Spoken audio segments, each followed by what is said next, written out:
Salut, c'est Maxime et bienvenue dans cette nouvelle vidéo. Si tu sais pas où tu te trouves, alors tu te trouves dans la deuxième vidéo d'une série de 4 dans laquelle je raconte mon parcours, de comment je suis passé de lycéen à entrepreneur, à créer 2 sociétés. Donc si t'as pas vu la première, je t'invite à aller la regarder, je te la mettrai dans une petite fiche juste au-dessus et dans la description. Et sinon, si t'as vu que la première, t'es au bon endroit. Donc là où on s'était arrêté, c'était que j'avais commencé à développer des applications mobiles pour moi et des sites internet pour des clients.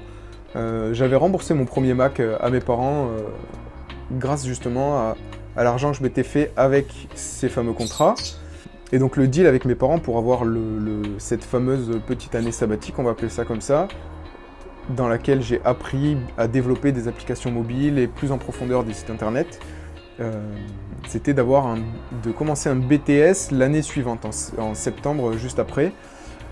Donc j'ai commencé le BTS, je sais plus en quelle année c'était exactement, peut-être 2011.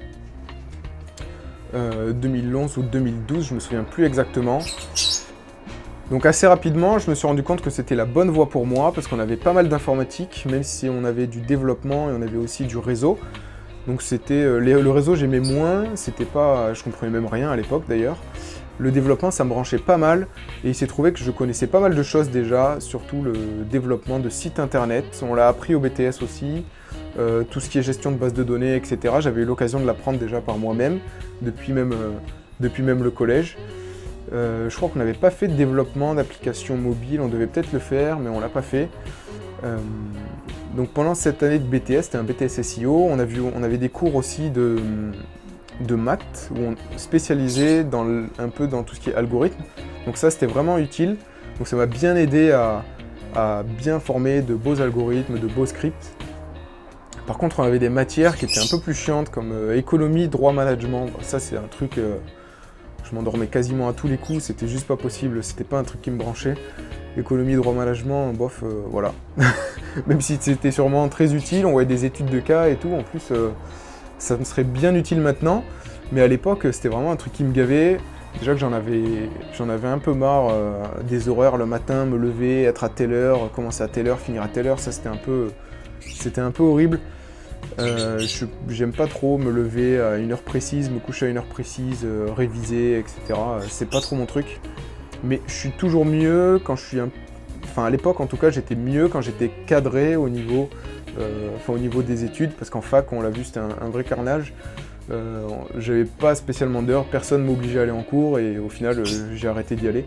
Donc du coup, j'étais pas trop dans le bon mindset, j'avais pas trop l'état d'esprit du j'apprends toujours plus. À ce moment-là, c'était un peu où je m'étais dit, bon, je connais tout, je suis en BTS, bon, c'est le moment où tu es censé devenir un super bon technicien, tu es censé savoir plein de trucs pour après pour l'entreprise. Et comme je voyais que je connaissais 90% des choses, je me reposais un peu sur mes acquis, je cherchais plus trop à me former sur internet comme j'ai fait à l'époque avec le site du zéro. Le site du zéro maintenant c'est Open Classroom, le site du zéro c'est vraiment un peu à l'ancienne, c'est vraiment vieux. Donc j'étais pas trop dans cet état d'esprit de toujours apprendre plus, et en fait je me reposais sur mes acquis, et j'ai essayé de faire mon maximum avec ça, et du coup j'ai un peu pris de retard à ce moment-là au niveau développement application mobile. Je me souviens ça avait pas mal évolué à ce moment-là, et en fait j'avais pris un peu de retard.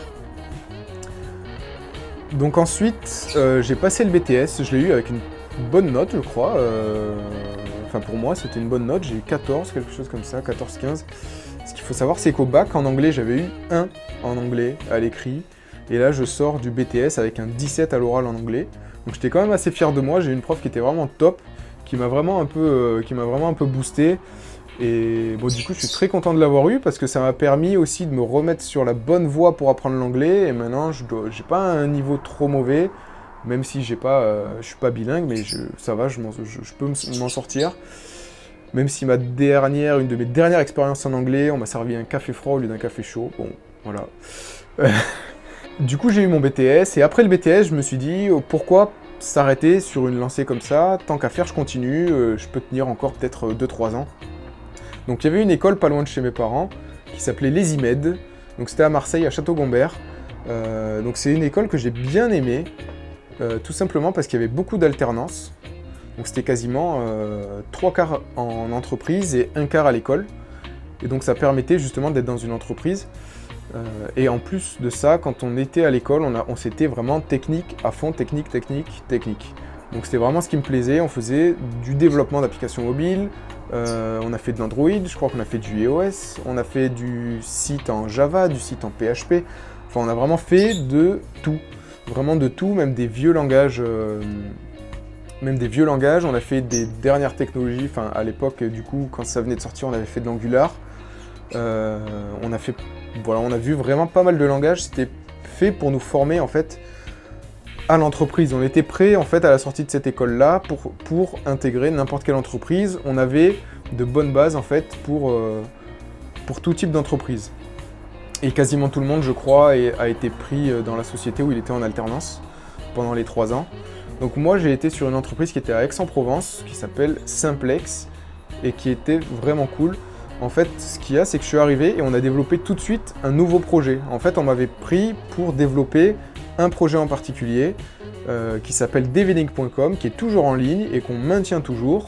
Parce qu'en fait, à la fin de l'alternance, quand j'ai eu le diplôme, on s'est associé justement avec 2 personnes de l'entreprise où j'étais, avec qui je travaille toujours, du coup, sur ce projet. C'est du netlinking, enfin on fait de l'échange de liens. En fait, c'est une plateforme dédiée au netlinking. Par exemple, tu as un annonceur et tu as un éditeur. L'éditeur a un espace pour partager du contenu, tu as l'annonceur qui a un contenu sur la même thématique, et en fait, on va les mettre en lien, et ils vont pouvoir négocier en fait une transaction pour que l'éditeur publie le contenu de l'annonceur, et puis l'éditeur est payé. Et inversement, quand un annonceur a un contenu à publier, un éditeur voit le contenu sur la plateforme et dit « Ok, je vais le publier », et l'éditeur est payé. Si tu veux voir ça, c'est sur develink.com, ça existe toujours. Si tu es intéressé par tout ce qui est SEO, référencement naturel et le netlinking, tu peux aller voir. Voilà, c'est develink.com, ça existe toujours. Et on le fait justement, on le fait évoluer toujours maintenant, et le but c'est toujours de continuer à faire vivre cette entreprise. Donc voilà, cette école-là, comme je disais, bon, j'ai eu le diplôme, c'était très bien parce qu'il y avait beaucoup de techniques, il y avait beaucoup d'entreprises et très peu de cours théoriques, enfin très peu, voire pas du tout, je crois.